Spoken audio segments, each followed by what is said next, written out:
But then he just turned on me and said, "You've got no idea." And then his demeanour changed and his terminology changed. "You've got to stay away. You've got to leave it alone."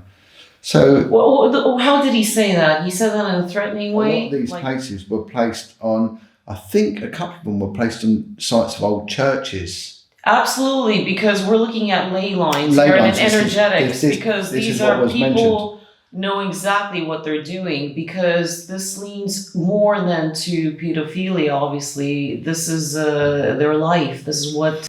Right, no. I mean, you was talking about what's happening with Trump now, and people may be dismissing the claims of what he's saying, because he's getting into the real heart of the problem. But when we look at the UK, we had a Prime Minister that was involved in child abuse and alleged satanic ritual abuse. And the studio had a green screen there, funny enough, and I couldn't believe my eyes that his entire property was filled with Aleister Crowley statues, and he had a green screen in his studio where I wanted to shoot my show reel, because he had the camera and I didn't have. When I entered it, I had a feeling at his property that there were people locked up in the basement. And it's very interesting. Like I said, you got to be very careful when they start demonizing someone, because is he really guilty? Because well, the thing is, he wasn't molesting children. I mean, these are grown women, actresses, adult women, and maybe it's important to take responsibility. Because you already know what you're getting into if you want to go to Hollywood. You already know it's not even a conspiracy theory how the audition goes. The casting director is there. So you've got to balance things, and I'm always mindful to talk about what I can prove and what I can't prove. But my life experiences have shown that there is this underbelly, there is this other world that's going on. Absolutely. That no one sees. Yeah. Yet it's vile and it's perverted, it's disgusting. It is. And it is being protected by this establishment, and it is. It is. And it is slowly leaching out with Ted Heath, with Jimmy Savile. We're slowly seeing it come out that there are these people that...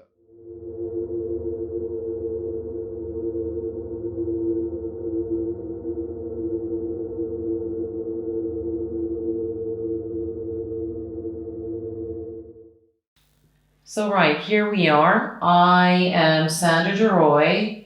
This is Jon Wedger. And most importantly, I apologize for sitting higher than Jon Wedger. He's at my hot seat. That's the hot seat where I get to ask questions, talk as well, and he's going to be the guest of honor. So I really apologize for this quite hilarious setting, but that's how the cookie crumbles. I don't have a lot of furniture in my house, and it's all very minimalistic. So let's start. Pleasure's mine. I was waiting for you to actually come around July, but you didn't make it, and we had to carry on without you. But you didn't miss a very big party, so that's that. You've been a very busy boy. In July, I had a lot of charity work. I raised quite a bit of money throughout July. Okay, so yeah. The summer was pretty much written off July through to August. You are a very busy man, Jon. The charities, what were you doing? Let's tell this to the folks out there. I couldn't believe that you swam 17 miles. Well, what I've done this year is it's all to raise money for victims and survivors of child abuse. And I walked from Parliament Square in the centre of London all the way to Manchester via the canal network with my dog. So that was 273 miles in the worst winter the UK's had in 60 years. Yes. I followed you on that one, actually. So I did that, raised a lot of money for a drug and alcohol rehabilitation centre. Now, the link with child abuse there is that the majority of the people that end up with alcohol and drug problems have come from childhood abuse backgrounds, Mm-hmm. especially when it comes to the serious Class A drug addictions. And they take things like heroin because they're an analgesic, they're a painkiller. Yeah. You know, and the pain doesn't need to be a physical pain, it can be an emotional pain. Of course. And most of the time it is. So that nulls and suppresses these feelings. And at some point they can arise to the surface. Now, this place that I raised the money for. Actually, I didn't follow that one. I just saw a follow-up on your Facebook page. Because when was that? That was in February. No, we didn't know each other then because we met just June at Watford. Yeah. That's right, yeah. Yeah. And then, so I got money for that charity. Now, the strange thing is that one of the patrons of that charity is an ex-gangster. So this man was seriously involved in heavy organised crime back in the 60s and sort of beginning of the 70s in the UK.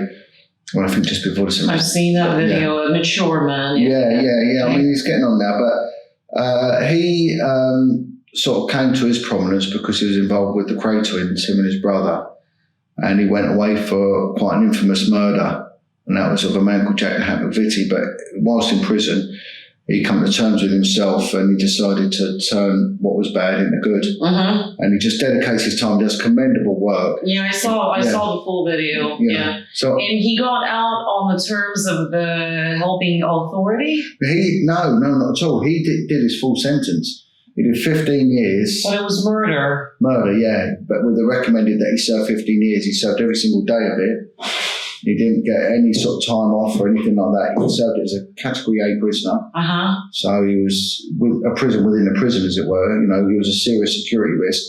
But this man, yeah, he admits it. It was a life of violence, but he's turned it around and now he supports victims and survivors of abuse.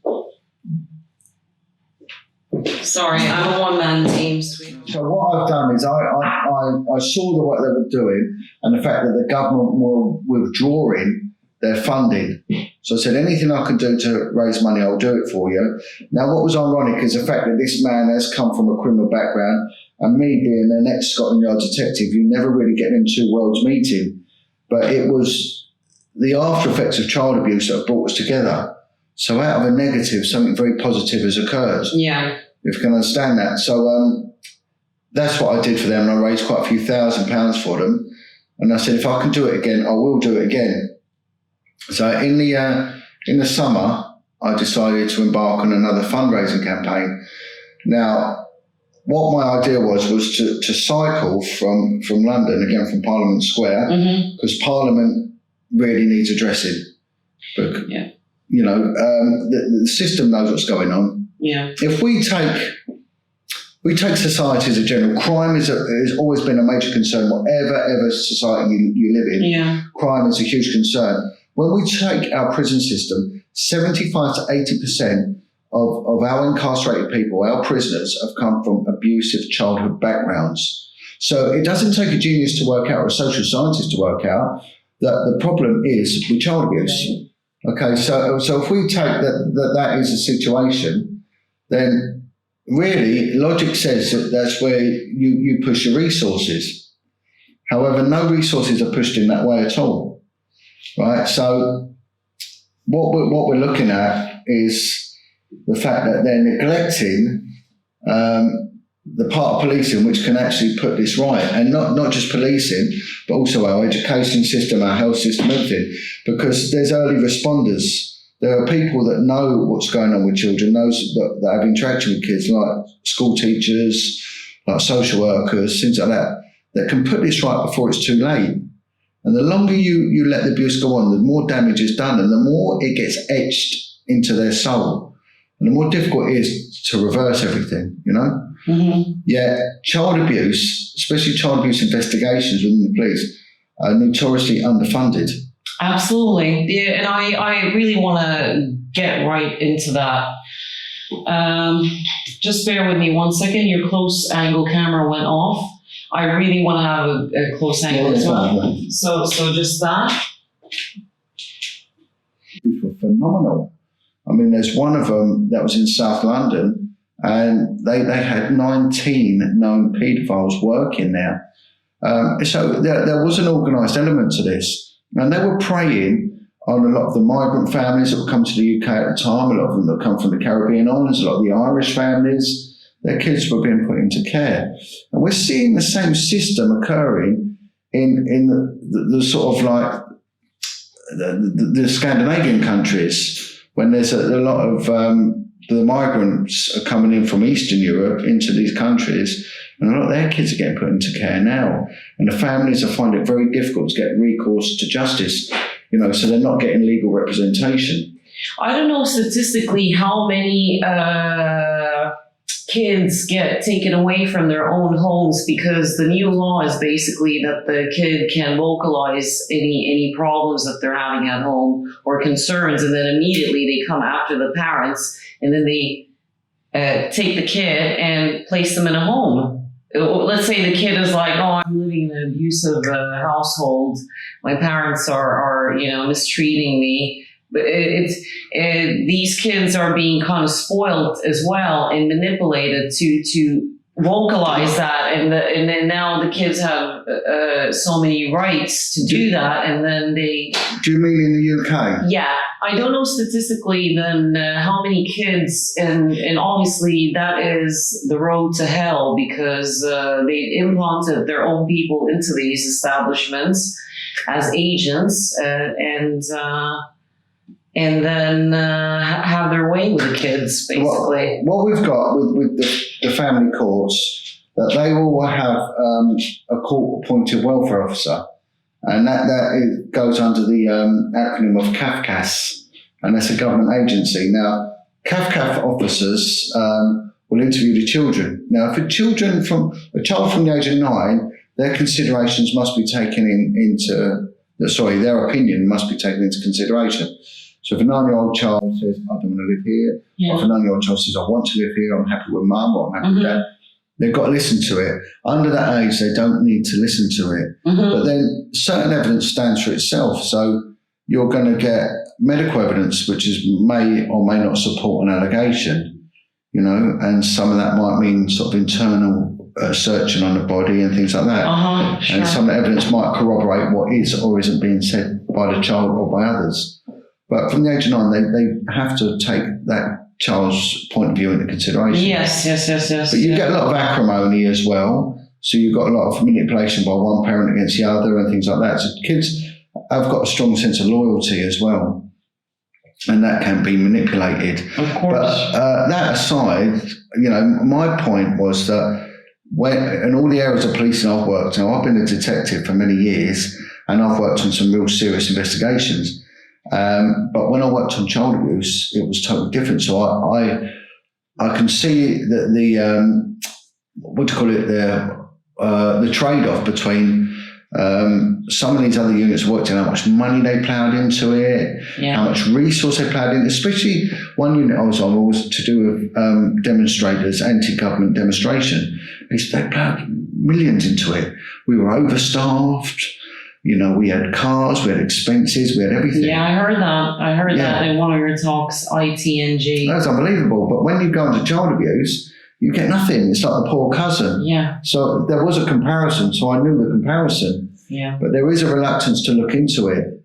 Now, how do you get into it? We should have started with that. You got, just briefly, you got into that department how? Or you were converted? I didn't want to work with children. Because I progressed quite quickly in my career, and I did very well, and I was well thought of. Now, I don't mean to sound conceited or arrogant, but I was. Of course, you're a gullible guy. In early 2000s, I was left with 4 children to bring up on my own.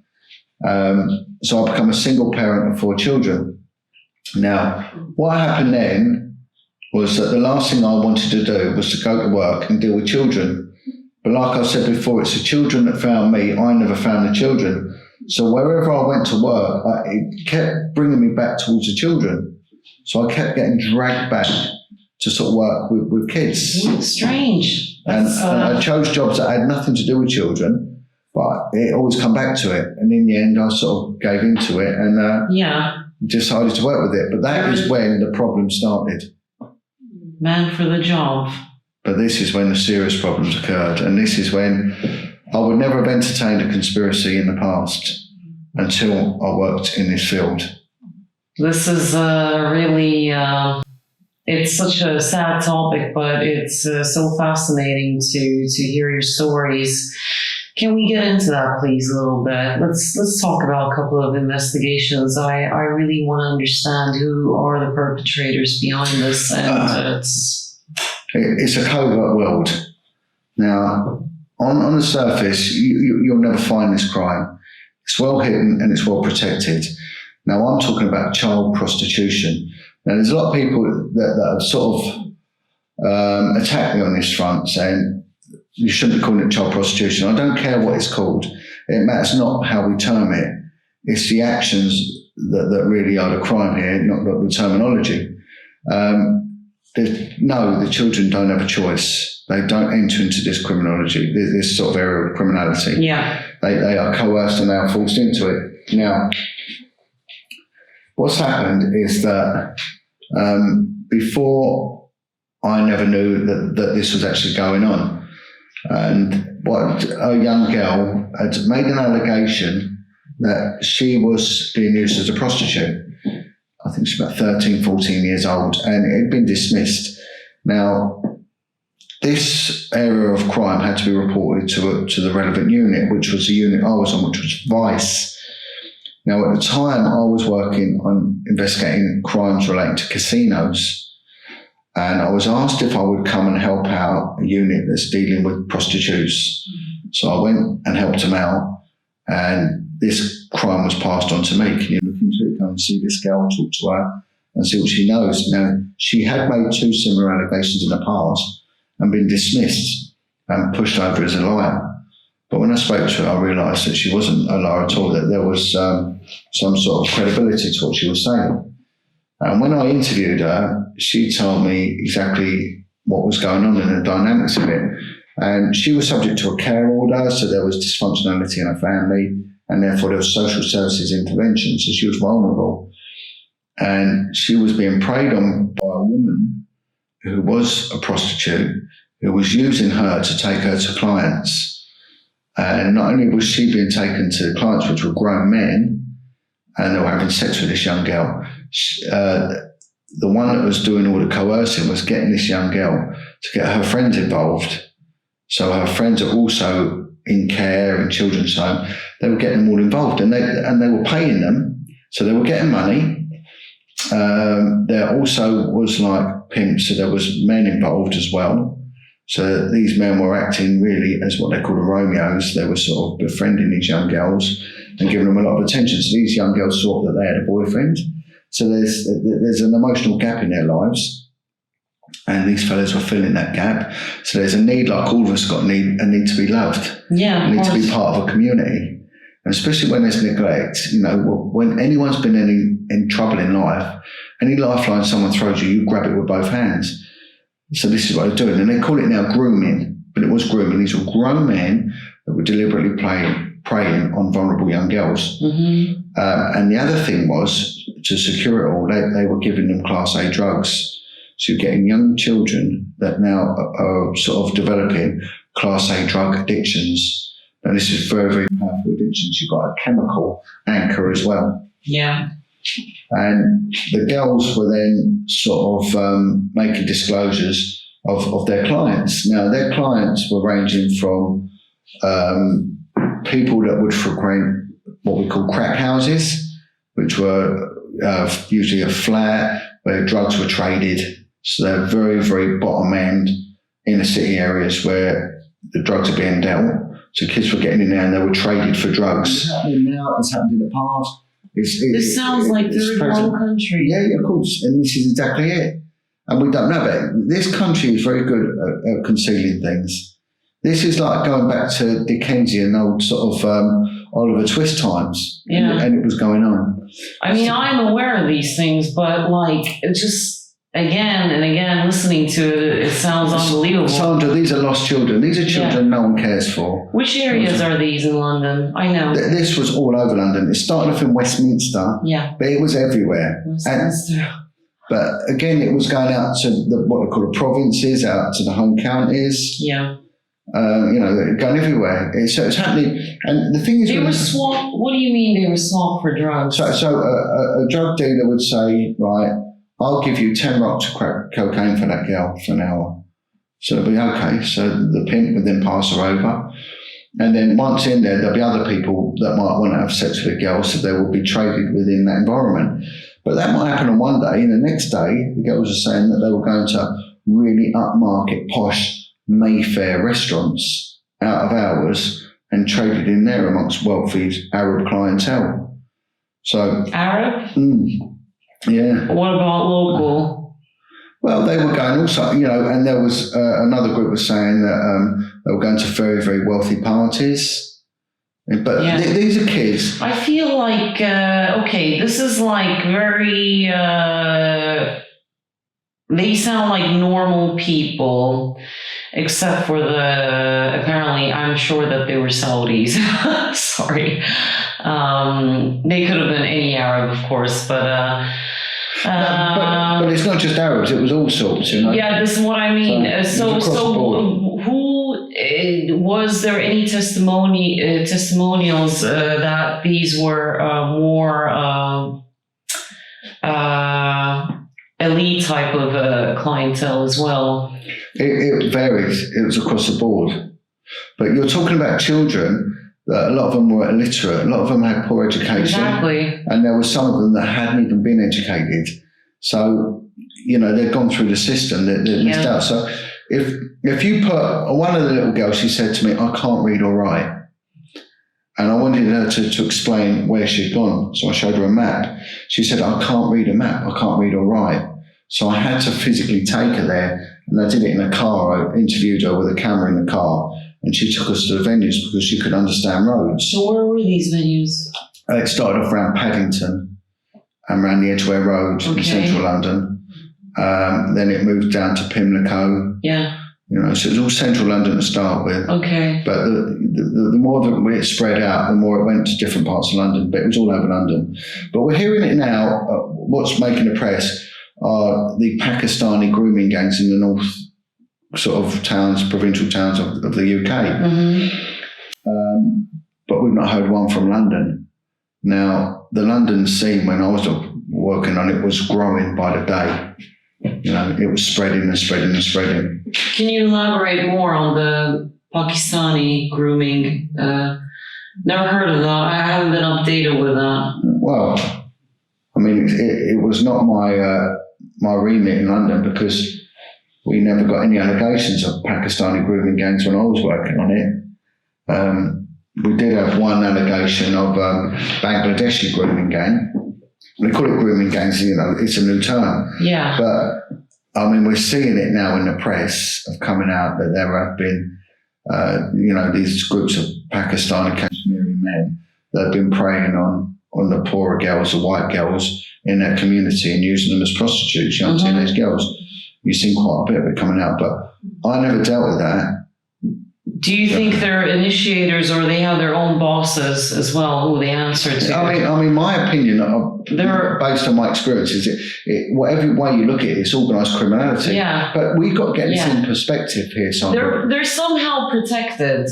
So basically, they definitely have bosses that they answer to, and these are the shadow people that you're not aware of. You didn't get down to that because, unfortunately, you were dealing with kids who couldn't even read and write. So maybe they could have given you more clues about these lavish parties at Mayfair. Who were these people that they were surrounded by? They could have been local MPs or royal family or whatever, Because what I've heard of as well that these restaurants like Chiltern Firehouse, basically a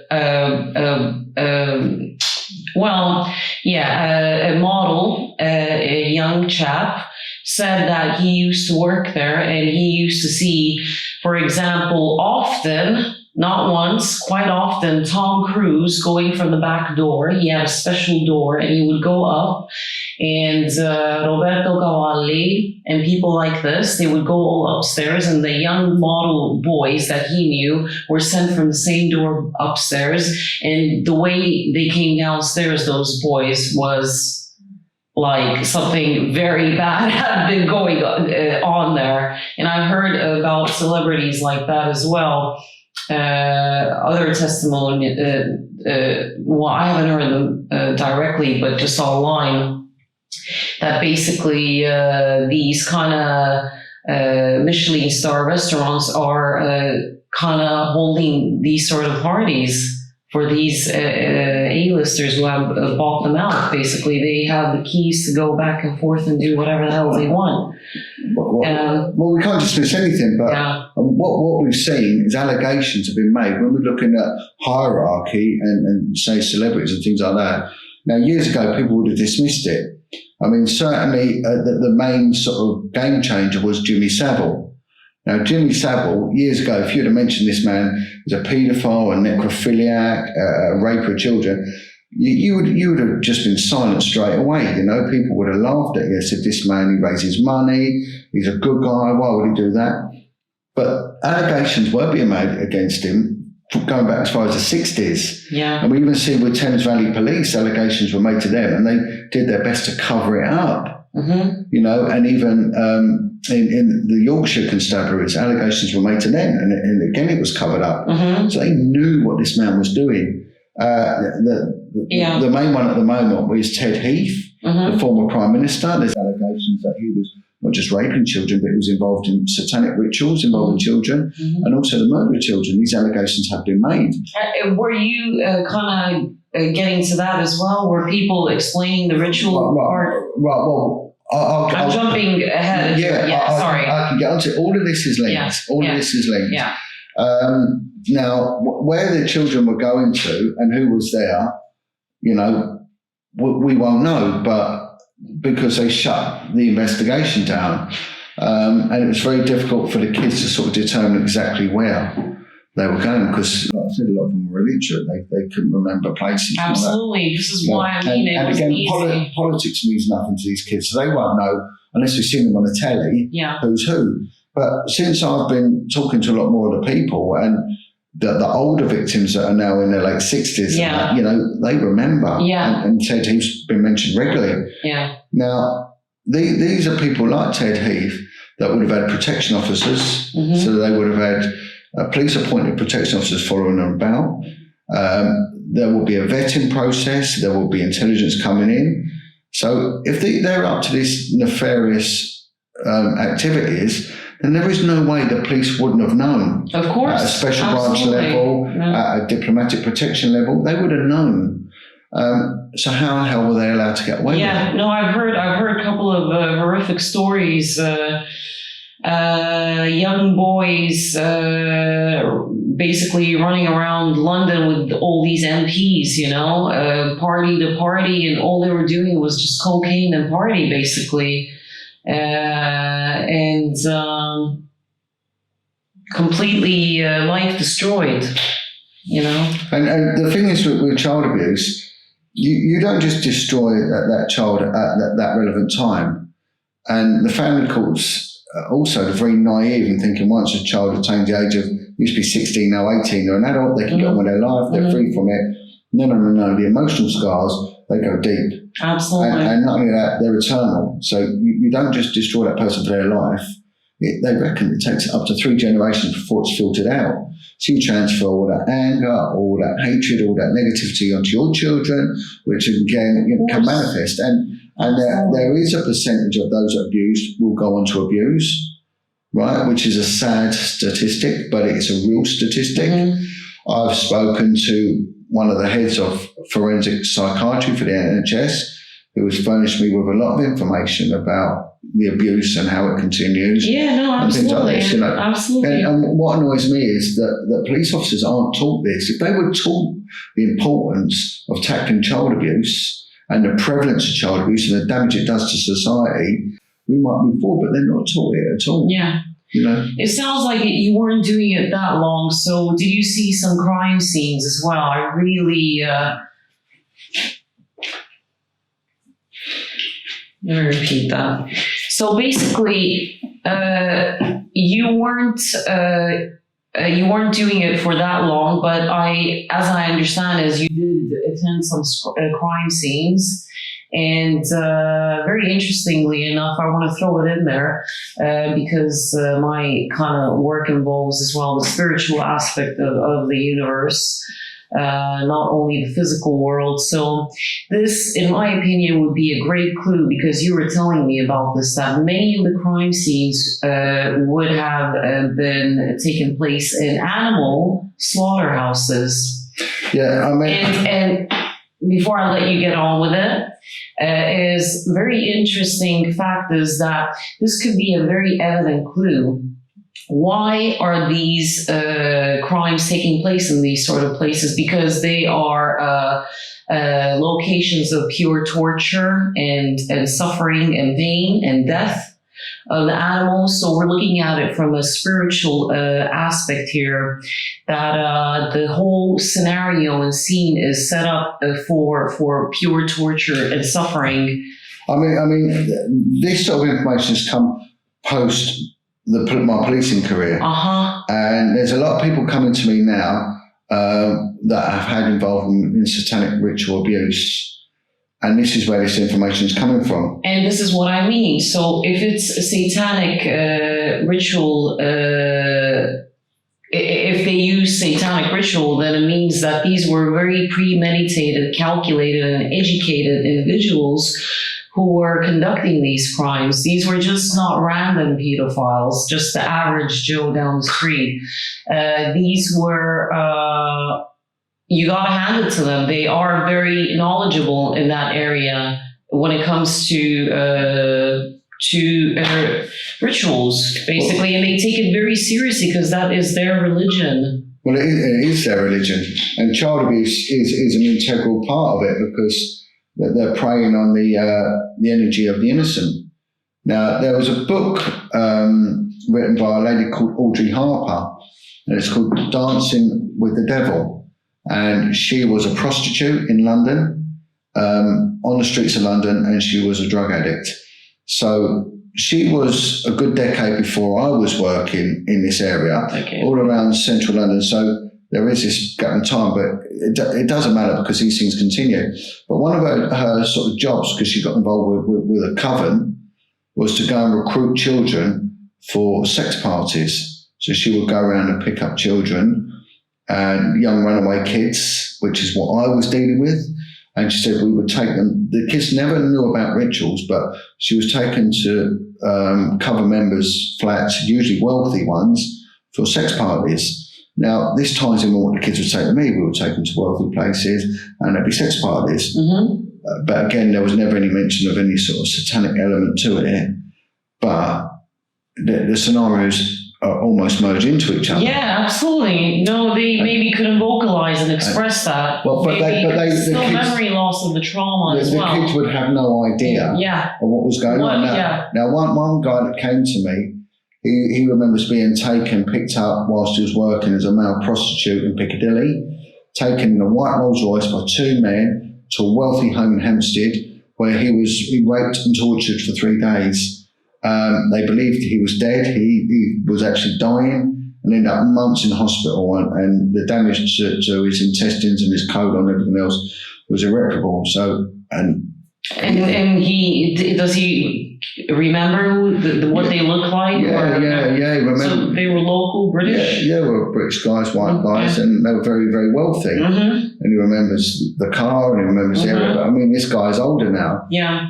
And he said the last two what they call rent boys, is what they call it, a male prostitute, that went with these two guys. We never saw them on the street again. Yeah. So he generally believes that they murdered him. Now, whatever way you want to look at it, anyone who does that to a child is evil. Of course. You know, and who is, do you know what I mean? So whether or not you can prove that is an organised satanic ritual that went on or whatever, what they've done is to work with the devil. That's evil. Absolutely. You know? No, I'm very empathic. I'm tuning into this experience you mentioned of the guy being tortured. I don't know if you can actually even recover from that without any form of hypnosis. So my recommendation for him would be really use extreme measures of alternative healing, because the only way you're gonna, because that is horrific. But he become a committed Christian. Yeah. This guy, he turned to Jesus, and he gave up a life of drug addiction and alcohol, and now he does good. Yeah. I think I'm not seeing him for a few years, so I don't know what's happened to him, but he was very supportive of the work I was doing, and he turned around and said, "Any way I can help and educate the police at this covert world that's going on, I'll do it." Yeah. So he actually came along and gave a talk to a group of police officers about, his experiences. Now, he was the one who recommended I get in touch with this guy called Chris Lambriano, who was an ex-gangster and a member of the Cray Twins firm. And he said he does so much good, for helping victims of abuse. But he used to be involved. In organised criminality. Wow. But the one thing I've also found is that when you speak out, and a lot of people say they'll let you get away with the system, I call it they will let you get away with stuff, but the moment you mention satanic ritual abuse, this is when the attacks come. Absolutely. And I definitely found that when I started vocalising about it, because of the weight of people that were coming my way saying, please talk about this, you've got to talk about it. And I had no reason to disbelieve their testimonies. Yeah. So I did, and the attack I come under was phenomenal. Absolutely. No, you were going too deep, as they say. Too deep, yeah. And this is this was a terminology that was said to me by my commanding officer, who, when I disclosed what was going on with the kids, and it had gone unchecked for well over a decade. Before I started probing into it, and he said, "You've got no idea how deep this goes. You've got to leave it alone." So, how did he say that? He said that in a threatening way, like "shut the fuck up." Yeah. Well, towards the end, initially, the guy was a good boss, and I liked him, so I'm going to be honest about this. But then he just turned on me and said, "You've got no idea," and then his demeanour changed and his terminology changed. You've got to stay away. But one of the things I want to come back to, you was going on about locations, and I was contacted by someone from New York who started telling me about slaughterhouses, and the fact that there had been a couple of cases come out in New York, and it involved satanic abuse within slaughterhouses after hours. Yeah. But one of the things when they probed into it was that a lot of these places were placed on, I think a couple of them were placed on sites of old churches. Absolutely, because we're looking at ley lines and energetics, because these are people know exactly what they're doing, because this leans more than to pedophilia, obviously. This is their life. This is what they live for. So basically, many people in the alternative field talk about why they do it. They do it to retrieve biophotons and enzymes.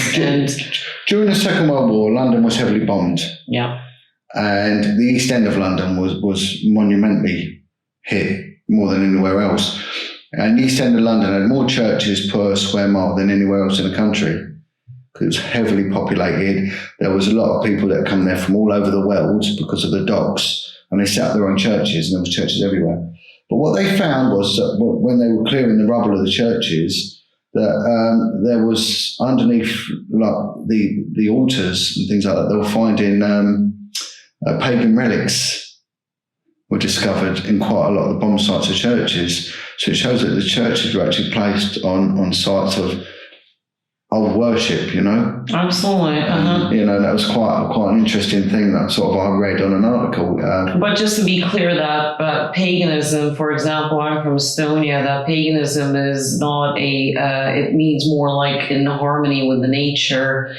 because the sort of like Vatican Christianity is well corrupted, and that invaded, and then that's when the witch hunt started, and that was even equivalent to this. So basically, paganism.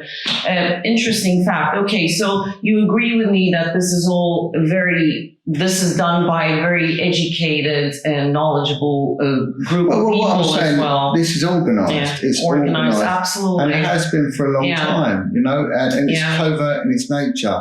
Yeah. And I've been attacked and called all sorts of names regarding sort of my attack on religion, and I'm not attacking a religion other than that of Satanism, because part of their practice involves hurting children. So why the hell would I want to support and not highlight this? Mm-hmm. It's just wrong. But it's quite interesting what you were saying, because about Estonia. Now, I did a lot of work with the Lithuanian community in London, and Lithuania was one of the last pagan strongholds in Europe. It's possible, yes, possible, yeah. It was the last country in Europe in Europe to give up paganism as the main form of religion. Well, Estonia has been run over by virtually everyone. The neighboring Scandinavian Vikings, whatever, and then the Germans, and then the Russians, obviously communism, and. We've never really had a religion, but since Christianity entered, then they converted the entire nation, and it's been sort of raped over and over again by different nations, and I understand that its faith is very good and important, of course. We all have our own approach to God, and essentially, I believe that decent and normal human beings all want good. Well, I do, and this is what we're seeing is the emphasis in the UK at the moment with Muslim grooming gangs, right? And I genuinely believe this is a distraction. Now, I'm not dismissing that doesn't go. It does go on, and it has gone on for a long time, and there's been a lot of children hurt by these gangs, right? So I'm in no way dismissing it. What I'm saying is, if we look at it, we must look at the whole thing in its entirety, right? 80% of all child abuse occurs within the home. 80% of murders are domestic murders, right? So this isn't like a big organised crime thing outside of it. We've got to look at the home. The majority of people who pimp out their children are the parents of the children. And then we've got to look at the church. We've got to look at the religious institutions, the white Christian institutions that have been doing this to kids for a long time. So when we say, if you was to take it as a big pie chart, as it were, Muslim grooming gangs, yes, they're on there, but they're not the majority of people that are doing it. So why are they only concentrating in the news on that? They're not concentrating on the other stuff. And we've not heard of one case in the mainstream media involving London. We're talking about London is one of the biggest urban conurbations in Europe. Well, right? It's got a population just shy of 10 million. Yeah. Right? We've heard 2,000 children in Rotherham. Now, you go to Rotherham, it's a small town. It's a steel town in sort of Yorkshire, the northeast cluster of the UK. 2,000 kids. Not one case we heard from London. And we've got to ask why. Now, when I put in a report exposing what was going on, I thought I'd be welcomed with open arms. I was attacked. And the attack didn't last at that point. It went on for a long time. And so vile was the attack that they tried to imprison me and tried to take one of my children off me. So I was hitting a nerve. And what I'm saying is to the people that will listen to this, right? We've got to fight for decency here, because there was a line in a song when the Manic Street Preachers come out back in the 90s. If we tolerate this, then your children will be next. And we've tolerated this and we've ignored this. And it could be anyone else's children next. Absolutely. I've done what I've had to do. Yeah. I'll continue doing it. Yeah. But the people of the UK need to wake up. Yeah. They need to get their head out of the mainstream media, because the mainstream media are not covering this. Get away from the crap on the television and look at the facts. This is going on. Our society is crumbling because of child abuse, right? We've got a recidivism rate, a reoffending rate in our prisons of 75%. Our prisons are not working. When we take the inhabitants of our prisons, 75 to 80% come from child abuse backgrounds. Of course, no, this is very good, all very good. I just want to reassure you that I feel like we're living in these kind of times, let's say, for example, with the Pizzagate, that involves the Clinton administration and Tony Podesta. So basically the good news is that all these individuals, like what I heard is that they're on house arrest, their passports have been confiscated. So the big initiator was the Pizzagate case in the United States, where basically kids were being ordered as like pizza, you know, just for all these high-end politicians. And since Trump got in power, there's been some positive changes going on. At least he's disclosing and talking about the human trafficking. And he apparently is the initiator of QAnon. It's a alliance, resistance group that is exposing all these sort of groups, Pizzagate, etc. So there is a positive change going on. But I know what you mean. In that sense, human beings are strange creatures. Unless it doesn't happen to you and it doesn't come knocking on your door, no one is doing anything about it. And I think that you were complaining about let's try and dismiss what's going on in America. So they're saying about... So, Jon Wedger, take 3. So, take it away. You were talking about America. What's going on in America? Right, no. I mean, you was talking about what's happening with Trump now, and people may be dismissing the claims of what he's saying, because he's getting into the real heart of the problem. But when we look at the UK, we had a Prime Minister that was involved in child abuse and alleged satanic ritual abuse, Ted Heath. Mm-hmm. Now, at the time this man was... David Icke talks about him. Was heralded, yeah, he does actually. Mm-hmm. He's heralded as some sort of hero because he took us into Europe and he brought about a lot of radical reform. Now, allegations were being made about this fella for a long time, but no one would believe him because they wouldn't believe that a Prime Minister would do something so hideous. Now, there has been a full-on police investigation, Operation Conifer, spearheaded by a Wiltshire Constabulary, and looking into these claims. Now, they've had, I think, 23 solid witnesses come forward corroborating each other, which is phenomenal, really. Well, Wiltshire is a very interesting place for the viewer. It's one of my favorite places where the Avery megaliths and Stonehenges, and you get the very interesting mystical glass pyramid on the Rothschild estate property. I've driven past there quite a few times, and I heard where a waiter man in Wiltshire went knocking on a local journalist door and explaining how he was invited to a party, and he basically witnessed how the local elite people were, kind of killing and eating children. Interesting. But we're seeing this cropping up now, years later, decades later, and people are comfortable to talk about it. Yeah. That this guy was involved not just in the rape of children, but also the satanic abuse of children. Yeah. But, and there are allegations that he was involved in the murder of children on his boat off the coast of Jersey. Yeah, no, it's horrible. I'll tell you one thing, what happened in Marbella, Spain. Many UK MPs, it's like Little Britain, Costa del Sol. I have to say, Fuengirola is like Little Britain. You even get the British buses there. And when I was living there briefly, I went to the local I was doing some show reels for acting, and he had the right studio and equipment. And the studio had a green screen there, funny enough. And I couldn't believe my eyes that his entire property was filled with Aleister Crowley statues, and he had a green screen in his studio where I wanted to shoot my show reel because he had the camera and I didn't have.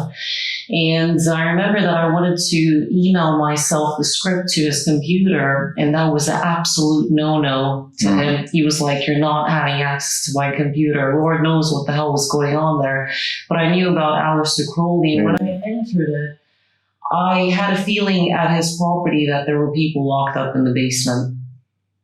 And he was dealing with, he was opening a kind of new project, some pharmaceutical company. Well, he was developing some medication. I mean, the one thing they're trying to do is dismiss claims that push anything towards the reality of SRA, the ritual abuse. Now, in recent years, I've got a list of them. It's just short of 30 cases that have been through the British Crown Courts and been prosecuted for people with involvement with satanic ritual abuse. And so prevalent was it that even the Metropolitan Police's manual on child abuse investigations highlighted the satanic abuse that went on in the Orkney Islands. So it is recognised, it does go on, it's not a myth. And it never has been a myth. And there have been, like I said, dozens of successful prosecutions for it. And when you take people like Crowley, I mean, he was very upfront about what he was doing, and he had a lot of celebrity followers. Yeah, well, he was demonized. You got to be very careful with people who are being demonized, because the real perpetrator is... Well, we saw it with the chief constable called Mike Veal of Wiltshire Police, and he was speaking out about Ted Heath's involvement in child abuse and the satanic abuse, and he's been demonised. He's been monumentally demonised. The national press has never been on his side, and he's done society a massive favour, and he's done the people of Wiltshire proud. Yet no one's come to his salvation. No one's come to help him because he's been hung out to dry, because he's been brave enough to speak about the unspeakable. Yeah, absolutely. And if we take, they polled 80, I think they take like a demographic across America, but when they collated the figures, 80% of the people that they polled in America did not believe the official narrative regarding John F. Kennedy's death. Of course. Now, I wonder if that would be the same if they asked the same sort of plethora of people across the UK, did they believe the official narrative on Diana's death? And I reckon it's probably going to be the same sort of statistics. Yeah. Now, I was invited by a leading children's charity to go to a gallery. And the gallery was made up of paintings by not just children, but victims of childhood abuse. And it was quite extreme abuse that these kids went through. And part of their therapy was art therapy. And these were drawings that were done by some of the kids. And when you looked at them, they were harrowing. Right? And the children were asked to draw what they saw at the time this took place, and what was looking at what they were encountered by, not drawing the abuse as such, but what the perpetrators looked like. And so many of them drew like demons, like dragons. A lot of them were red. Yeah. One of them drew like the symbol for Manchester United, which is a dragon with a fork. And so many of them drew like eyes were like snake's eyes, like with reptile. And it was unbelievable. And I went there with a couple of people that have been very helpful in the stuff I've been doing, and we were taken back by it. It was quite frightening. But it was the disproportionate amount of them, these pictures that actually have pictures of dragons and things like that in them. And this absolutely. is what they said they saw was looking down at them when they've been abused. So absolutely. No, funny enough, how I got into writing and all that, my first kind of like a publishing was a children's book, and I called it Draco Invasion, and it was kicked in, so he's He doesn't, yeah. So he kept repeating about dragons as well all the time. It's strange what kids, this is the truth. Well, there's no lying in them when you interview them.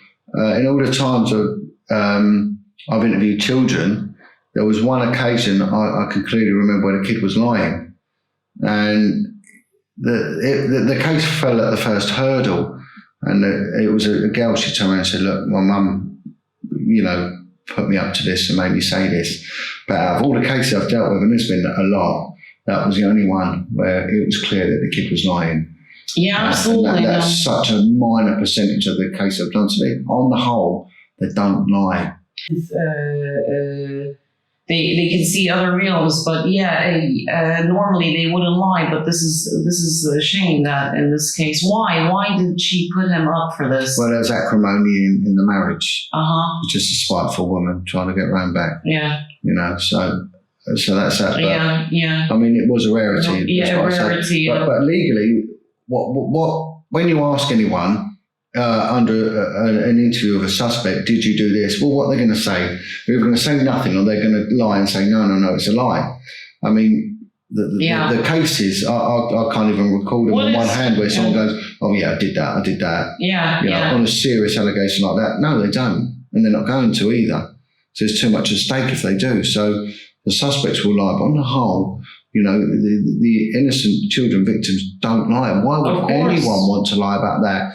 And if you see the burden of proof that the British courts put on a victim of crime is so high. Yeah. We've got, a lot of people might disagree with this, but we've got a fair system.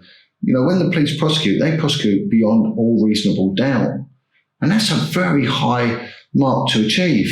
Any bit of doubt can be thrown in the case can be kicked out. So when you do get a conviction, especially on serious cases like this, especially historical child abuse cases, you've really done your work and you've done your work well, So at what point did your career stop? So basically, how close did you end up getting to when your boss came to you and said, listen, back up because you're getting now, you're I didn't expect the reaction I got. Yeah.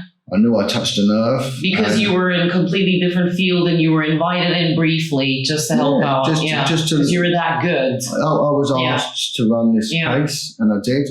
And it was exploding in front of my eyes. Yeah. It really was. It was just multiplying and multiplying. Yeah. And when the evidence was put before the bosses, this is when I got this adverse reaction, and I was threatened and I was bullied and I was told, you can't mention this. Yeah. You've no idea how deep this goes. If you mention word this, you will be thrown to the wolves, like I said. But this is what I mean. So we're dealing with an unfair system. So basically, from my own experience being a victim of some crimes, my a window got thrown in by probably a recycled soul, completely in an amnesic state.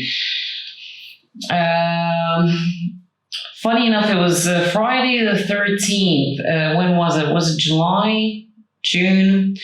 And basically, just to give you an example, I reported the 5G LED street light in front of my property.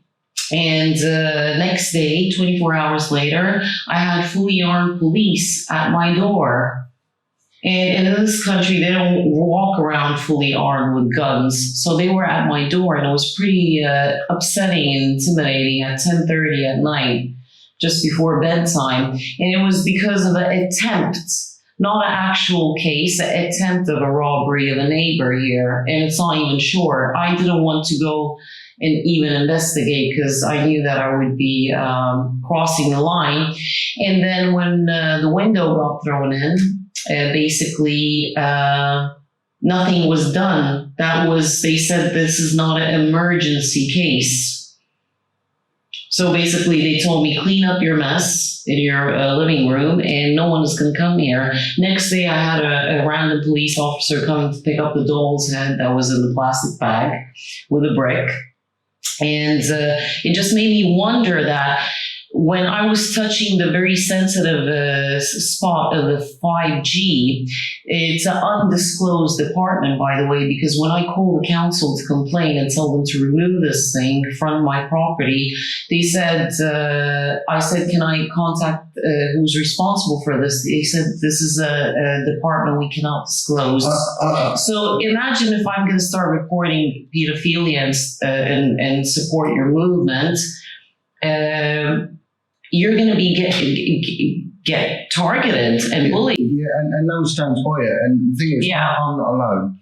There's other police officers that have done the same as me up and down the country and have met with the same adverse and vile reaction from their superiors. Now, what I've got to say is that a lot of the police officers on the street, they're unaware of these things, you know, and it's unfair to say that they're part of the conspiracy because they're not. It's a disciplined service and they do as they're told. But there's those high up know what's going on. Yeah. And they're deliberately covering it up. Yeah. And I genuinely believe there is a conspiracy to cover this stuff up. Yeah. Now, conspiracy is not a dirty word. Conspiracy is a legal term, right? The only people that can't conspire is a man and wife. Anyone else can conspire. And we see conspiracy in and out of our courts every single day. Conspiracy to commit murder, conspiracy to commit armed robbery, conspiracy to defraud. We hear it all the time. So it's not a strange word to use. But the moment you start talking out about this, you know, sort of organised child abuse, you get classed as a conspiracy theorist and everything else, and it's a nonsense. But since I've left the police, and the more I'm doing the outreach work that I'm doing, I'm getting a lot of people come to me that have been victims of SRA, satanic ritual abuse. Yeah, absolutely. You know, and I know that the police are aware of it because Special Branch, which is the I don't want to use the word elite, but they're part of the police that do a lot of liaison with the military intelligence, the MI units. You know, they have got a unit that deals with extremist groups, and they also monitor adverse religious groups such as Satanism and cults, as they call them. Yeah. You know, so they're aware of you know, the presence of these religious groups, you know. But it's a big soup, because before you said that it's us ourselves that we need to start taking responsibility and we need to face ourselves, as they say, because majority of the cases are already domestic. It's already normal people conducting child abuse crimes. But let's be honest, it's already gone so out of hand that we're dealing with normal families, and then we're dealing with the elite groups who are funding and organizing and covering it up. So it's just a big soup by now. So well, there is an organised element to this, because we had it back in the 60s where they classed them as what they called the Bindon Boys, which were, you know, the British Empire was still very much in effect, and they were taking young boys from the care institutions, the residential care institutions in the UK, and they were shipping them out to Australia en masse to religious groups, like the monasteries and things like that, using them as child labour, but they were also used as child prostitutes. Yeah, absolutely. And the majority of them were raped. They were thousands of miles away from safety. No, of course, in the outback of Australia. And the British government knew what they were doing. Yeah. You know, they denied, they're admitting it slowly now. If what's driving a lot of this are the insurance companies that back these institutions, like the local authorities, which have the care own, and charities, actually. And many charities of them are fraudulent. Well, the other thing you've got to look at, what is it that the insurance companies say when you have a crash? Say you have a crash because it's your fault. Yeah. They say, don't admit liability. Well, it's your fault. Why should you not say sorry? Yeah. If you crashed into someone because you're careless or being stupid, why should you not say sorry? I'm sorry, but what would that? And they straight away, and that's allowed. Don't admit liability. So what they're saying to you, shut your mouth and lie if you have to. Yeah. Right, and that's the norm. Yeah. So if they're doing that on a small thing of having a crash, what are they going to do on the larger thing of child abuse? Of course. Because they know that there's going to be a huge financial payout because they knew what they were doing. Absolutely. You know, so it was organised. And then when we take what we've got in the UK, are what for some reason they call them public schools, the public schooling system. Yeah. anywhere else in the world that would be normal comprehensive education. Our public schools were the private schools where the elite went. They weren't public, they were private schools, fee-paying schools like Eton. Now, I've spoken to quite a few people that have been to Eton. One of them, he is a very titled man. His father was a lord, and he went to Eton and he was raped and abused there under what they called the fagging system, which was where the older boys had the rights to use the younger boys as their runarounds. But he said it was just a rent boy racket. They were just sexually abusing them. Yeah. And the teachers were involved in it as well. And we're seeing that again coming out. A lot of these private stroke public schools, fee-paying schools where a lot of the elite went, and the kids were being abused there. Mm-hmm. You know, so it goes on. And really, sometimes it's more difficult for people of that class, the upper classes, to speak out, because that's not what we do. It doesn't go on in our environment. It goes on with the lower classes, the working classes. They get it, but we don't. Yeah. You know, and these are people that end up in the cabinet, end up in government, end up higher. Absolutely. Yeah. And it all gets rewarded. Well, if you shut your mouth, it gets rewarded. Yeah. If you speak out, you don't. Yeah, and it's and now we're facing this dilemma. It's very strange because let's say with the QAnon, the alliance group, and Trump is apparently the Trump's administration is the initiator of the QAnon. Then what's happening is the Pizzagate scenario with the Podesta and the Clinton administration. They apparently have been put on house arrest. And I actually believe that because Trump has finally announced and admitted the human trafficking in the United States, and he's sort of like exposing that, so it's very good. But essentially, then you get the Hollywood side of things. Like this morning, I saw a very disturbing footage of Celine Dion. A child clothing line, and basically, just in a nutshell, John, the commercial was like this: Celine Dion is wearing a black, very provoking, in my opinion, suit with very dark black eyes, makeup, and stuff, and she's walking through like a corridor with the boys and the girl, a boy and girl infants on each side. And basically, they're all there. And there's a blue color and the pink color. And she walks through and she blows some sort of magic dust on them, obviously, Alice in Wonderland. And then they all turn into corpses. And then the clothes have skulls, stars, pyramids on them. It's all symbolism. Symbolic. It's Satanism. So then you got they're trying to demonize. Sorry, I just want to close this. That you got the positive thing going on, and then the Hollywood MK Ultra child abuse is still. There's been a few people from Hollywood come forward and speak out. Well, Harvey Weinstein. This is another thing. Why is he being demonized? Because he was a big supporter of the Clinton administration. Because he is the system, actually, in Hollywood. So there's a lot of allegations against that man. Yeah, well, it's very interesting. Like I said, you got to be very careful when they start demonizing someone because he, I mean, is he really guilty? Because well, the thing is, he wasn't molesting children. I mean, these are grown women, actresses, adult women, and maybe it's important to take responsibility. Because you already know what you're getting into if you want to go to Hollywood. You already know it's not even a conspiracy theory how the audition goes. The casting director is there. It shouldn't be allowed anywhere. I mean, if they're portraying a family-friendly environment like Hollywood, and you've got the Disney stuff and all that going on, yet the bedrock of it is just total perversion. How are they getting away with it? I know. Okay, so where do we stop? You're going on about how much you love Weinstein. Oh yes, Weinstein, and then we're gonna cover the Madeline. Okay. Right. Okay. Sorry, guys. I'm a one-man team, and we were talking about Weinstein and MK Ultra. You said you have some images and cases as well. Yeah. No, I've like I said, since I've left the police, a lot of people have come to me, and there's quite a few people that have been victims of satanic abuse.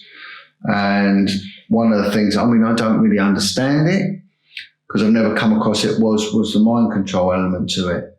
And there is someone who's speaking to me about the mind control. And well, Tavistock Center in Brighton is apparently where individuals like Max Spears and James Casbolt, there was a group of children of 48, majority are killed off, and they were the only survivors. Right. Have you heard of Max Spears? He was even on BBC. Yeah, I've heard of him. Yeah. Okay. Towards the end of his life, I got to know him, and he was a radical character. There were definitely signs of something. And what happens is, like, yesterday's victims become tomorrow's witnesses, and some of these witnesses can be a danger because they know so much. And they rely, I would say the system relies on them to be discreditable people, liars, drunks, drug addicts, whatever. And that's how they were calling him. Who's going to believe a junkie? Yeah, of course. Because he had drug addiction. Yeah. They're like, oh, another junkie dead. Yeah, and that's how it works, And this is one of the, like I say, I would never have entertained a conspiracy until I was part of one. Yeah. Mental health is a big problem amongst people that have gone through severe trauma. So you've got to balance things, and I'm always mindful to talk about what I can prove and what I can't prove. But my life experiences have shown that there is this underbelly, there is this other world that's going on. Absolutely. That no one sees. Yeah, it is vile and it's perverted, it's disgusting. It is. And it is being protected by this establishment, and it is. It is. It is slowly leaching out with Ted Heath, with Jimmy Savile. We're slowly seeing it come out that there are these people that they're paying off his fame, fortune, power and privilege. But on the other side of it, the nefarious side, they're involved in some pretty spiteful, evil stuff. No, it starts already. There are even departments in the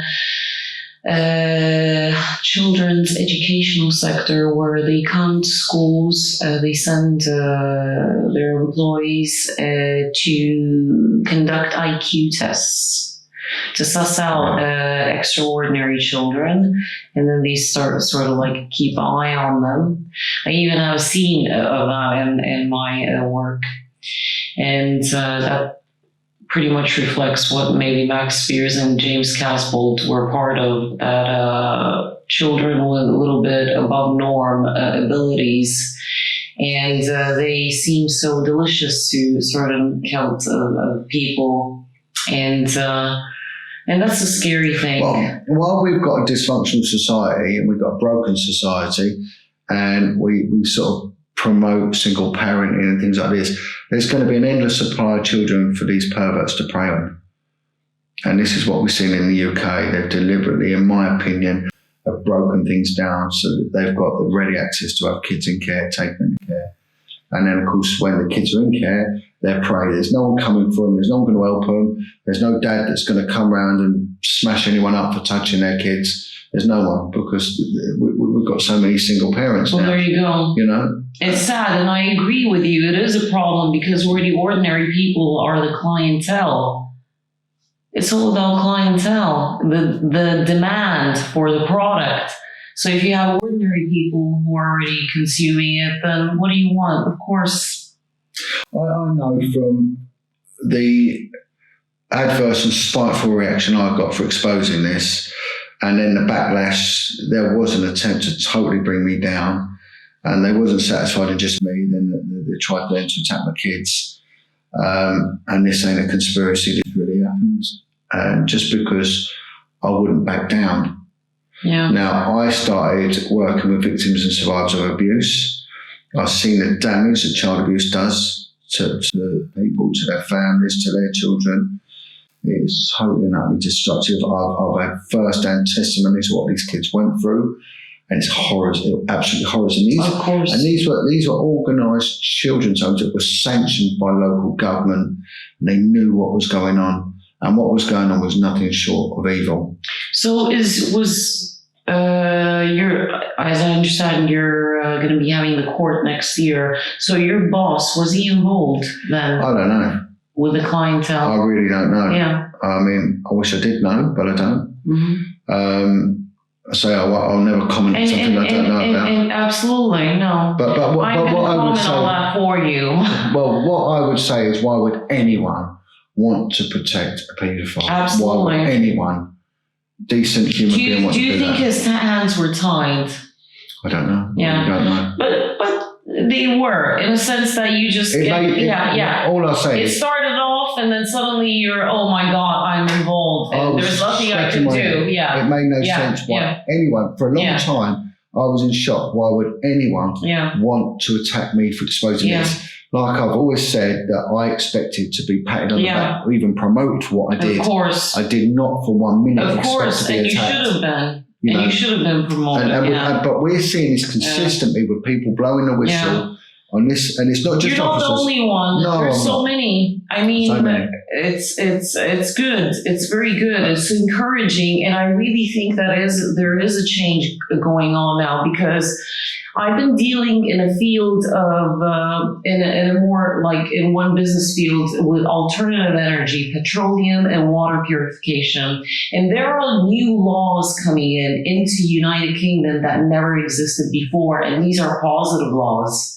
These are positive. All right. So there is a law, for example, that by 2020, I don't know if a majority of oil or petroleum consuming devices need to switch over to more environmental friendly, etc. So there's new laws coming in that never were considered before. I really think that can work in our advantage in this battle with this problem. One of the things also is, what they say, it's not the words of your enemies that hurt you, it was the silence of your friends. Now, what I've done to protect children, present and future. Mm-hmm. What's gone on in the past, I can't deal with that. All I can say is, I want this to stop. Yeah, and we all want. Stop abusing society's most precious children. Yeah. So where's the church? Why are the church not backing me? Yeah. I've written to the head of the Catholic Church, being a Catholic myself, said, please help me, wouldn't. And he said to me, wrote back, and it was the Cardinal turned around and said, I can't get involved. Yet the Catholic Church got involved with the McCann case. They came straight away to their assistance. Well, that was an investigation. Why are they getting involved in that? That is one child. What about the thousands of children that are being abused in these care homes? What about the suicides that occur daily as a result of this? What about the overdoses from alcoholism, from drug addiction? What do you think is going on then? I don't know. I mean, the one thing is, if I expect them to give me words of honesty, then I'm disillusioned, because telling a lie is nothing to these people compared to the atrocities that they've done. Well, I think that, the church is unfortunately involved. I'm sorry to break it to you. It's a shocker. Yeah, and it's coming out as well.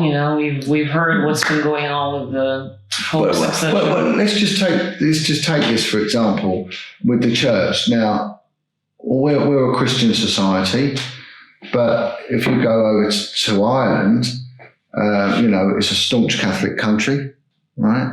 Now, the abuses that went on with the Catholic Church and children in Ireland, they're coming out now, and they're a big embarrassment to the Vatican, and they've shocked the nation. But if you went back a couple of decades when it was in its rife and going on, if you'd have spoke out in Southern Ireland about what a priest was doing to you, you'd have been put in prison. You'd have been put in a mental institution. And now that's not happening? No, it's not so much now. Now it's like recognised, but they would say it's a man of God. They would never do that. Yeah. It was going on. So what I'm saying here, the point I'm making, and we can link this in with Jimmy Savile, what was once classed as incredulous and a conspiracy would never happen, you're a nutcase, now it's got credence, it's got value, and it's got a bit of worth now. So if we've moved from that stage to this stage, what are the next few years going to reveal? Yeah. Because this is increasing. Of course, no, it is. It's escalating. That's good. I wanted to quickly cover something, a book that I've been reading after seeing a footage. It's a madness shared by two. True story of the M6 Erickson twins and the murder of Glenn Holland's head. Yeah. And it's a very fascinating book. It's an investigation about two Scandinavian women. It's Swedish, I think. Swedish, yeah. And basically, we were talking about Max Spears earlier, and the super soldier topic, and these were two women who jumped in front of the lorries. But the reason that came about was that part of the small working group that I'm in, and we've got victims of abuse there, but we also got people that do a lot of parliamentary lobbying. But one fellow, he was a local authority councillor and a senior social worker. Now, I think it was in Dorset, there was a children's home in Dorset down near Portland, and they've now disclosed that they were medicating the children back in the 60s, their residents. Now, these children were actually excelling in sports. And they've, some of the residents were trying to take the local authority to court for vicarious liability because of the treatment that they endured. And part of the disclosure was that they were administering with a drug which gave them enhanced physical prowess. So they had an ability after taking these drugs to run faster and a lot more strength. And this is where this term super soldier came out from. This former counsellor said, they were experimenting pharmaceutically on these children, which has been done in the prison system in America and everything else. So this, I think, was one of the first times I've actually had disclosure in the UK that they've done this. But then you then alluded to the fact that there's these self-proclaimed super soldiers like Max Spears and James Casbolt, which I am aware of. I've never met them, but I'm aware of them. But again, we've only got their testimony. But one thing I was like, being an ex-investigator, is you can't go into court with just a rumour. You need to back it up. Absolutely. One of the things that sprung to mind on that conversation was the BBC documentary about a motorway patrol in sort of like the Midlands. And whilst they were filming, there was these two girls, these twin Scandinavian girls that sort of ended up running across 6 lanes of motorway. The footage is unbelievable. And they both get hit by trucks and by cars. Yeah, and after getting hit by lorries, etc., they stand up, and then 6 policemen try to seize them, and they still manage to escape. Yeah, one of them I remember got hit by a lorry. She'd already been hit by a car, got hit by a lorry. She gets up. And it takes a whole team to subdue her, but she's gone on about they're harvesting her organs or something. Yeah. But she goes on then to kill a man with a hammer, and she jumps off a railway bridge, 30-foot lands. She was fine, even after still okay. They took her into the police station. The footage documentary shows her after all this at the police station, functioning completely normally, no bruises, minor. And it's very strange, it just, there's, since then. You haven't had any victim testimonies where they're experimented on or? No, I mean, people were saying that they were given medication, but a lot of that was just to subdue them and dope them, What they would say is that when they were raped at night, a lot of them were medicated, which would have a sort of stupefying effect, don't, totally knock them out, and they wouldn't recall anything, but all they were remembering in the morning, the boys have said that there would be a lot of pain and bleeding around their anus and things like that, so they wouldn't recall it. But the strange thing is that the ones that were drugged for satanic rituals as children, they were given hallucinogenics. And what was explained to me was that they want the child awake during the ritual, so they can't totally knock them out, but they're given hallucinogens, which would then, send them into like a crazy place in their mind. But it had a dual effect because they would be kept awake and alert throughout the rituals, which is what the participants wanted. But when the victims ever made a testimony, one woman was saying to me, and I've had two people say this to me, but one woman was saying that when she would try and recall what went on, all she remembers was loads of butterflies and rabbits because of the hallucinogens. Yeah. So she could never then go and make a proper testimony because there's no lucidity to what she says. So yeah, absolutely, yeah. Very symbolic, butterflies and rabbits. But that, I always remember that documentary going out, and then you said it was a mistake on their behalf. I think it was. I don't think they planned for that. Yeah, I think it was a mistake to release that footage. And it leaked out, and then it was. What was the nation's reaction? I wasn't living here. I think some people they just see it and they just accept the narrative, but there was that alternative media response to it, which was like, how the hell could this have possibly happened? Yeah. Let's look at the facts. And you look at the facts and you look at the footage, it's mind-blowing. Yeah, it is. It's unbelievable. It really is. So, this is one of these things that leaches out every now and then. And I think that leached out. And luckily it's been expanded on and exposed. Yeah, absolutely. As far as Max Spears, I don't like to talk about him that much. But when I first met him, there was a funny scenario where we said hello, and he spontaneously threw me in the air, and he had so much power, and he wasn't the kind of guy that led a healthy lifestyle, as far as I was aware. And I know that normally it was really like I was just a feather, the way he threw me in the air.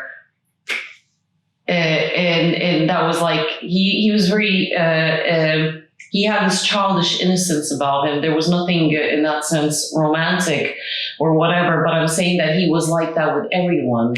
And when he did that, it was so spontaneous, and that's just how he always expressed himself.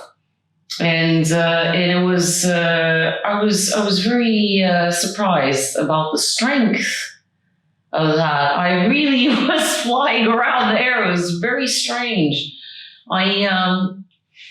It made me really think. Of course, I was very skeptical about everything. I thought that they were frauds, and then what the hell is everyone talking about super soldiers? But end of the day, the man did get murdered in Poland while apparently writing his book and exposing the Hampstead Heath case. Right. So that is when suddenly he got eliminated. Yeah, that seems to be anyone who speaks about that gets attacked. I think I've come under the attack for that as well. And, there's been a group called the Hoaxted, which seems to support the perpetrators of the Hampstead thing. And anyone who speaks out against it, this group just steams into you on the internet. So I've been a victim of that, as have many people.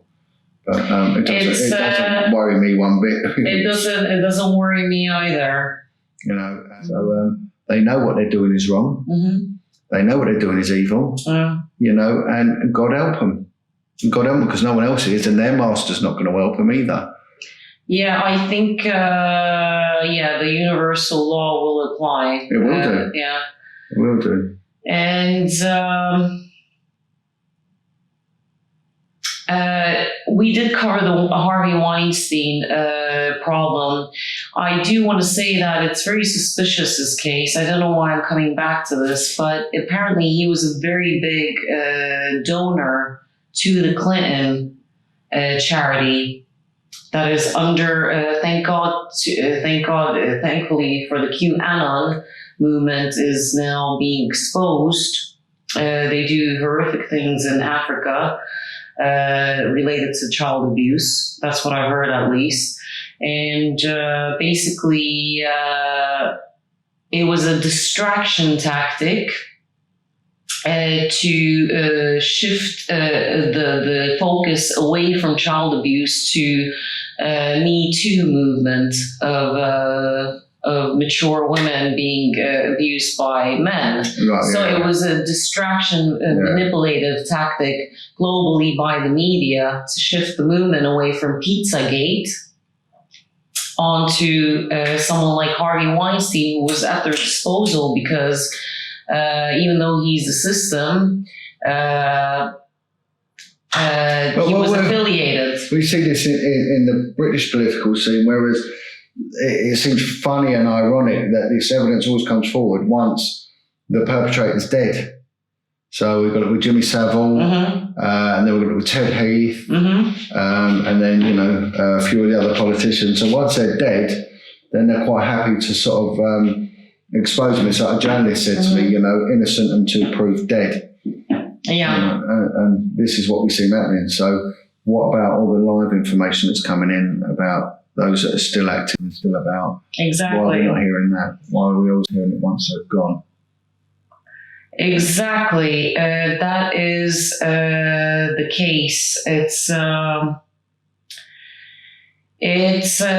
very sad, and I think that the forces are on your side, because if Max Spears got eliminated already just for contemplating the thoughts to expose them, but you're already doing it actively, that is amazing. Unfortunately, when you're dead, that information dies with you. Yeah. Unless you share it or it's stored away somewhere, then what good is it? It's of no use whatsoever. I mean, I can't take this to my grave. Yeah. It's pointless. What's the point of being here if I do nothing about it? Yeah. For me to sit and do nothing was never an option. Yeah. Right, and there's been others that have sort of blown the whistle once they were out of office and once they were safe. I want to stress I'm one of the only police whistleblowers I know that actually blew the whistle whilst still serving. Yeah. And I think that's an important thing to make. It is. You know, and I'm not knocking anyone else's. Absolutely. I did my job, and I couldn't stand by and watch this to go on. Yeah. No, it's incredible, and I don't know anyone else actually in United Kingdom. And I wasn't financially secure. Yeah. I had a domestic situation that was fragile, being a single parent with children. Yeah.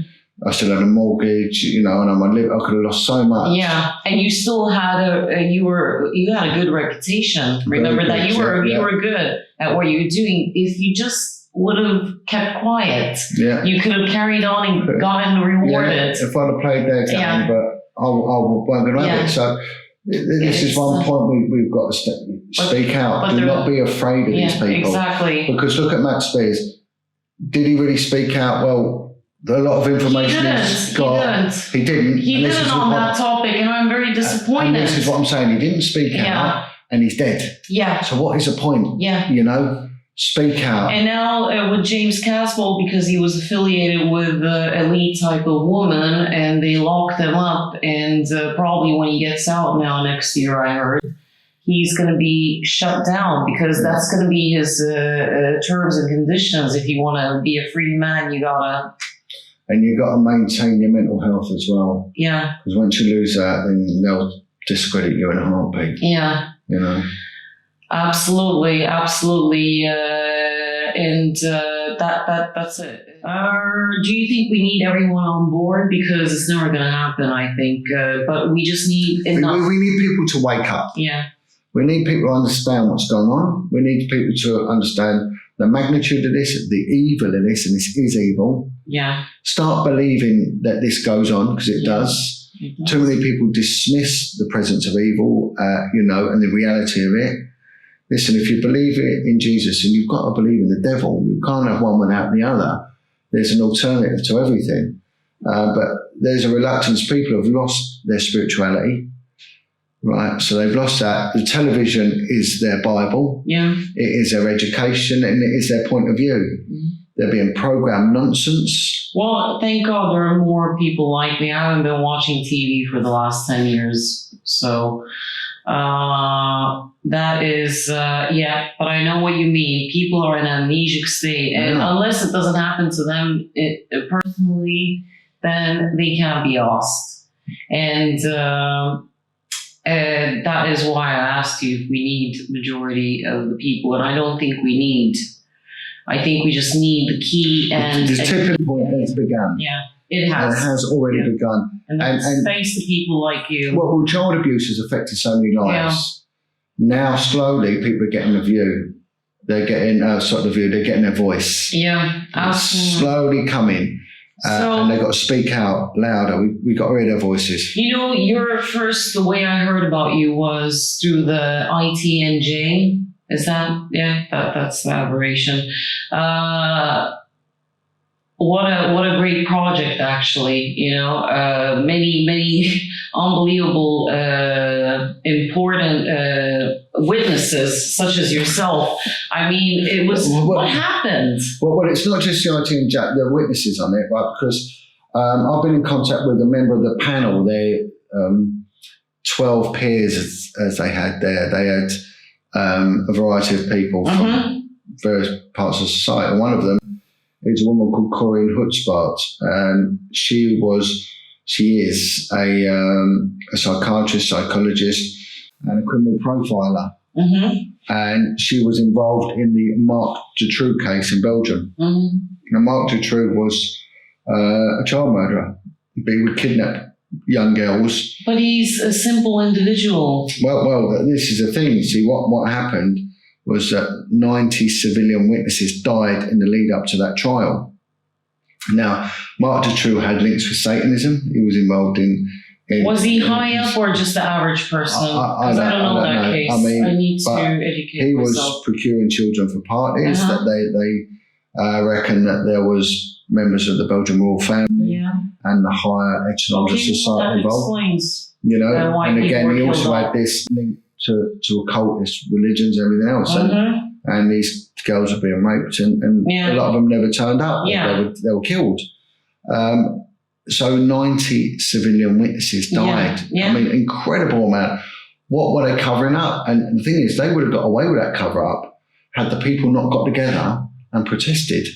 So in Brussels, they had something just short of 500,000 people marched on Brussels, and the farmers and the firemen blasted the windows out of the parliamentary building with their hoses, and the farmers spread horse manure all over it. And that was people power. They were just saying, we were not having this. This has disgraced our nation. It's horrendous. Yeah. Right. What's happening with the British people? Why are we not bothered about it? They don't seem concerned about it. Whatever went on in Belgium, right? Yeah, but we don't hear about it. They're not, the media is owned by them. But I'm hearing about it. Yeah. I'm getting people coming to me daily, bang, bang, bang. They're contacting me all the time. I was in this home.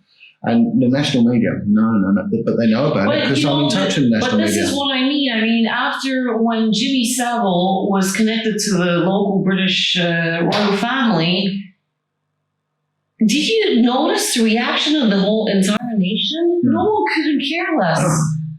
No one is even, they're just, okay, talk is talk, but I don't know if any legal action was taken. I wasn't following that, and maybe he was dead, so they can't do maybe it was, and then you get killed off basically if you do something. But why the BBC still in existence? Yeah. After this, they knew what was going on. They knew what was happening, and nothing. There's a vicarious liability issue here, and everything gets shut down. We're seeing it now with the independent child sex abuse inquiry. They're on their fourth chairperson now. They keep leaving and leaving and leaving. So what makes anyone think that this is going to be any different now? This is a fourth attempt. It's failed on 3 previous occasions. The last chairperson walked out. Yeah. She just walked out. Yeah. You know? Okay, so the ITNJ, what's going on? I don't know.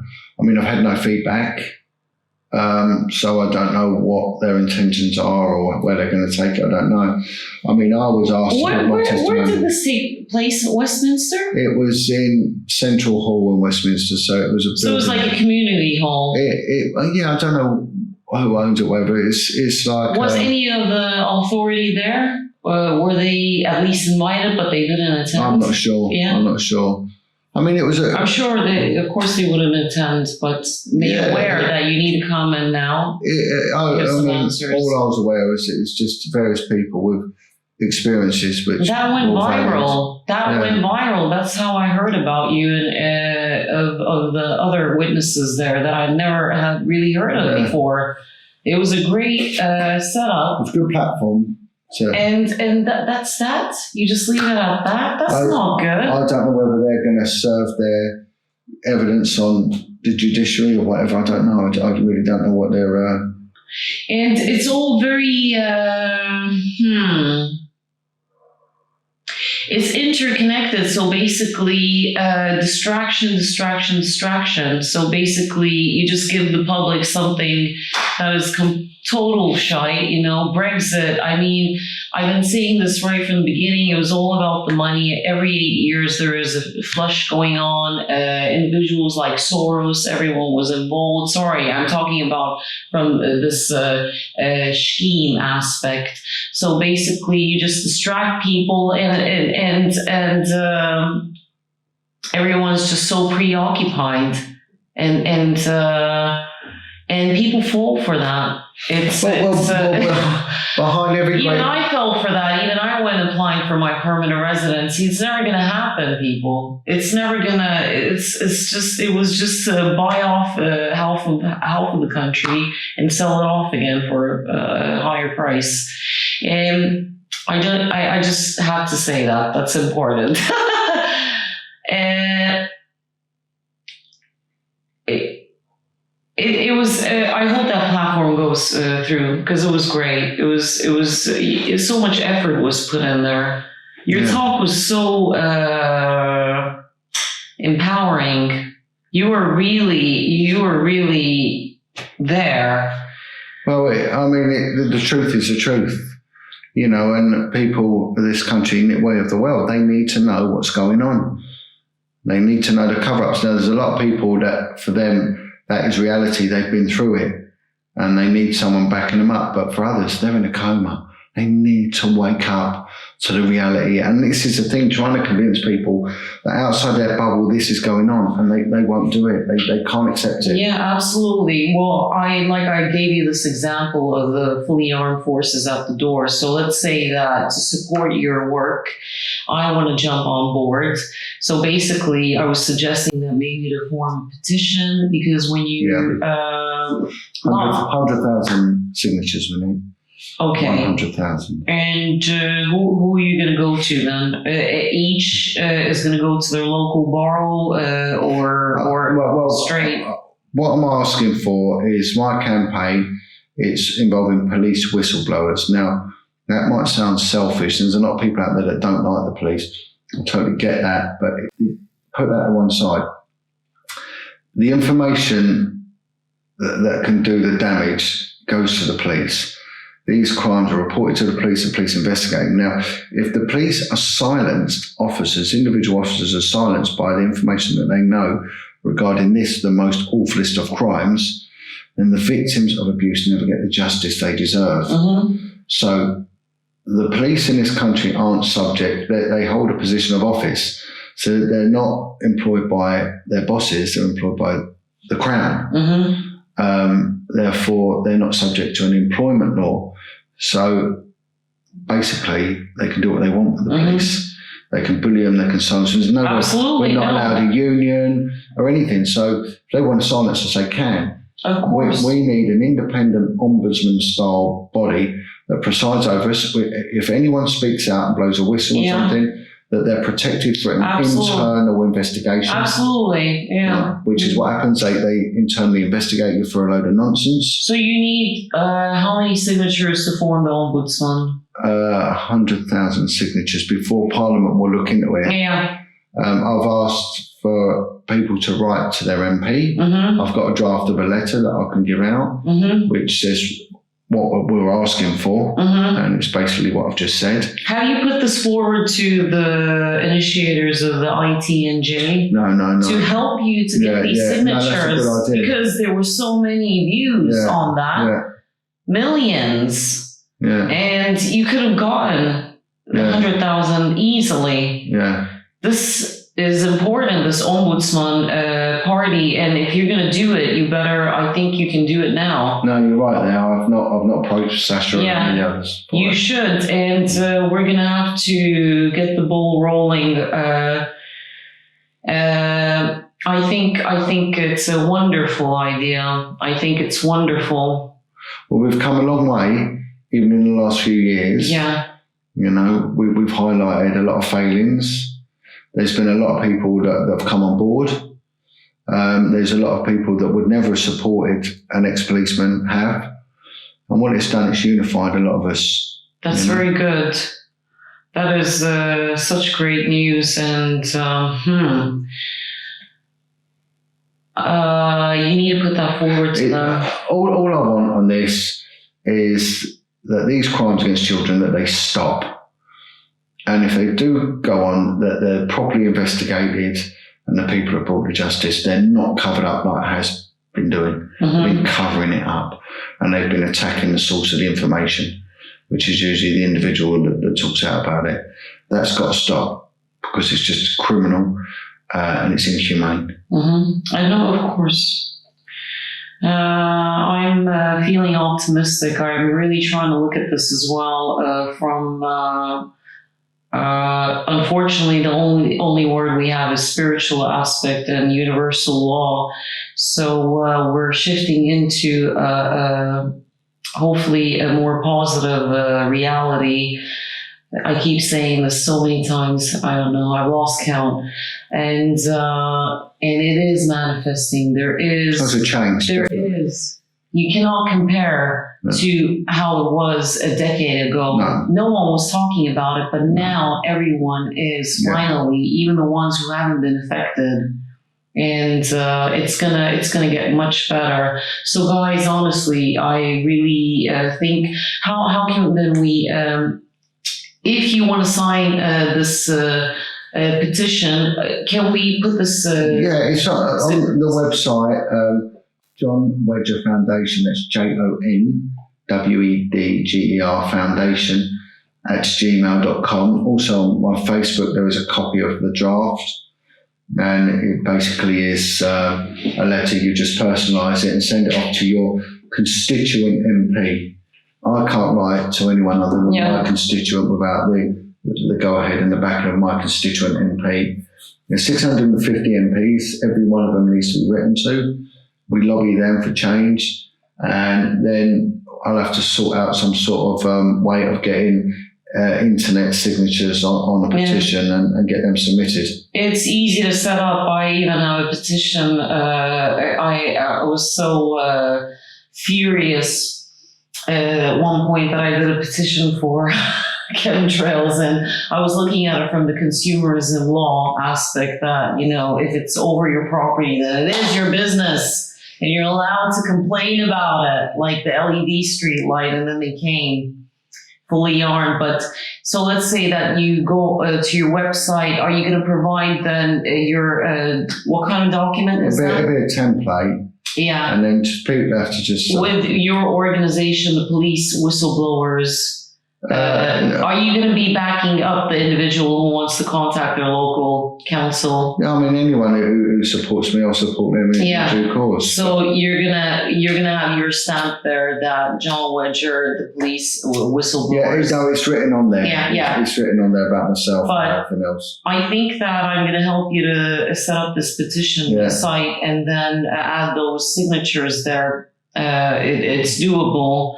We're going to do that right after this, honestly. That document won't be enough.